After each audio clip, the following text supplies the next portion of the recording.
छत्तीसगढ़ के रावत भाटा में सरकारी जमीनों की खुली लूट चल रही है। कोर्ट, एनजीटी और वन विभाग के आदेशों के बावजूद भूमाफिया कानून की धज्जियां उड़ा रहे हैं। हैरानी की बात तो यह है कि प्रशासनिक तंत्र आंखें मूंदे बैठा है। सवाल ये कि जब सरकार की मंशा साफ है, कानून का राज हो, तो क्या रावत भाटा प्रशासन किसी दबाव में काम कर रहा है? इस रिपोर्ट में देखिए भूमाफिया, भ्रष्ट तंत्र और सिस्टम की सच्चाई। चित्तौड़गढ़ के रावत भाटा शहर में भूमाफिया बेलगाम हो चुके हैं। एनजीटी कोर्ट की स्टे भूमि से लेकर वन विभाग और नगरपालिका की संपत्तियों पर खुलेआम कब्जा हो रहा है।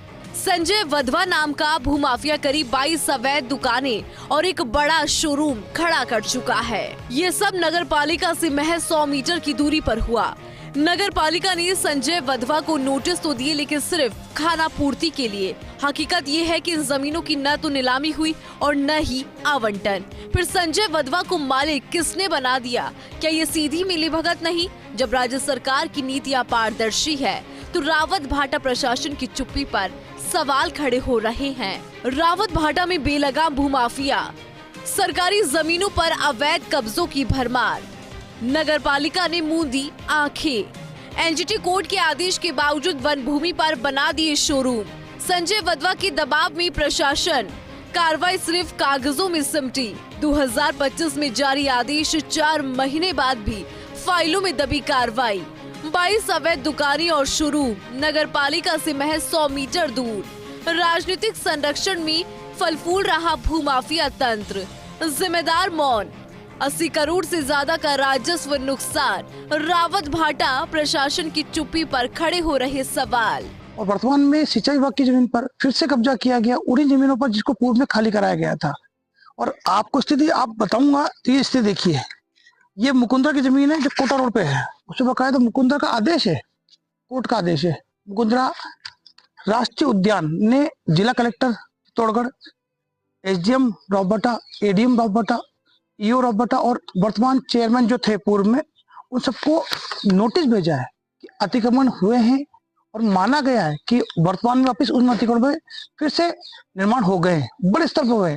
और करीब इस जमीन की वर्तमान कीमत अगर आप मानो 60 करोड़ के आसपास की कीमत है जमीन की, जिसपे अतिक्रमण हुए हैं। राज्य सरकार ने स्पष्ट निर्देश दिए कि वन और सरकारी भूमि पर किसी भी तरह का अतिक्रमण बर्दाश्त नहीं होगा, लेकिन रावत भाटा प्रशासन की उदासीनता के चलते भूमाफिया धड़ल्ले से पनप रहा है।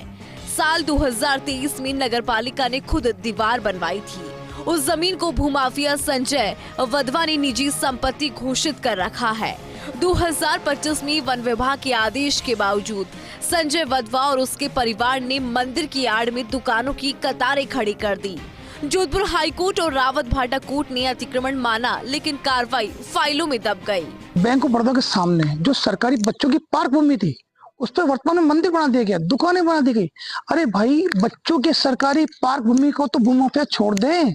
यहाँ तक कि उस बच्चों की जमीन को उन्होंने अपने लिए दुकानें बना ली है, मंदिर बना दिए, और उसका बकायदा आदेश खुद नगर पालिका ने 2017 में तोड़कर जमीन खाली कराई थी। जानकारी पब्लिक से हमारे को मिली थी कि वहाँ एक कच्चा शेड बनाया गया है, तो उस पर सब डिवीजन के मार्फत से एक नोटिस लगाया गया है उसको हटाने के लिए। उसने कुछ कागज वगैरह पेश करें कि उसने अपनी निजी जमीन बताई है, तो वो देखने के बाद, कार्रवाई करने के बाद उसको महीने भर में हटा दिया जाए। ये तो मैंने फाइल देखी है, तो बहुत पुराना है, या 1983 से चल रहा है। और अब ये कि अपने को सूचना मिली है, तो अपन इसको हटाने की कार्रवाई जल्द से जल्द कर रहे हैं। सिर्फ कब्जा ही नहीं, भूमाफिया प्रशासन को धमकाने भी लगी हैं। एक वायरल वीडियो में संजय वधवा कैमरे के सामने हंगामा करता दिख रहा है। जब प्रशासन कार्रवाई करने पहुंचा तो अभद्र व्यवहार किया गया। विरोध के चलते टीम को लौटना पड़ा। इसी तरह भूमाफिया मौजी मालिक ने बच्चों की पार्क की जमीन पर मंदिर के नाम से दुकानें बनाकर कब्जा कर लिया। नगरपालिका ने फर्जी दस्तावेजों की एफआईआर दर्ज कराई, लेकिन वो फाइल भी दबा दी गई। 2021 में करीब 1.25 करोड़ रुपए खर्च कर अतिक्रमण हटाया गया था, लेकिन अब फिर वही जमीन भूमाफिया के कब्जे में है। दावा कोई नहीं है। आपके व्यापारियों के द्वारा और भी आरोप है आपके ऊपर पिक्चर हॉल के अंदर आपने पार्क की जमीन पे ना कब्जा करके शिव मंदिर बना के दुकानें बनाई है। क्या ये आरोप सही है गलत है? बात यहाँ की हो रही है। नहीं, आप पे आरोप है। आप पे आरोप है। मंदिर मेरी जमीन नहीं है, मंदिर बना।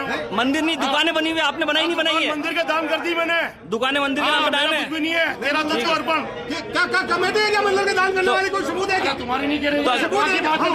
हाँ, तो यहाँ पे भी खेलते हो। जो लोगों से भी बात की है उनसे भी उनका पक्ष जाना है कि आप किस बेस पे यहाँ पे बैठे हैं या क्या आपके पास प्रॉपर्टी के कागजात है और जो भी एनओसी वगैरह आपने ली है कि नहीं ली है। तो हमने अभी लोगों को कह दिया है, जो अपना पक्ष रखना चाहेगा, जो अपने कागजात देना चाहे वो हमसे संपर्क कर लेगा, हमें कागजात दे देगा और जो भी है हम हमारी रिपोर्ट सबमिट कर देंगे आगे जो सरकार का जैसा फैसला है। लैंड का क्या है, मालिकाना हक तो इनके पास है। हमारा है कि हम सेंचुरी के कस्टोडियन है, तो मालिकाना हक इनके पास है। तो जो भी चीज़ ये करेंगे तो हम इनको नोटिस देंगे, जो इनसे हम पूछताछ करेंगे भाई आपने क्या एनओसी है, किसके थ्रू ये काम हुआ है। और जो एनजीटी का ऑर्डर भी आया है जो 2016 में आया है, उस ऑर्डर को भी हम साथ में लेके चलेंगे। रावत भाटा में प्रशासन की अनदेखी ने कानून व्यवस्था की चूल्हे हिला दी हैं। भूमाफिया सरकारी जमीनों को बेचने और कब्जाने की इकोनॉमी चला रहा है।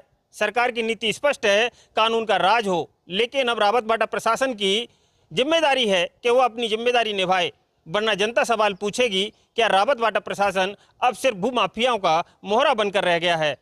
रावत भाटा से सहयोगी विजय सिंह और कैमरा जर्नलिस्ट चंद्रेश जैन के साथ PK Agarwal, first India news, Chittorgarh.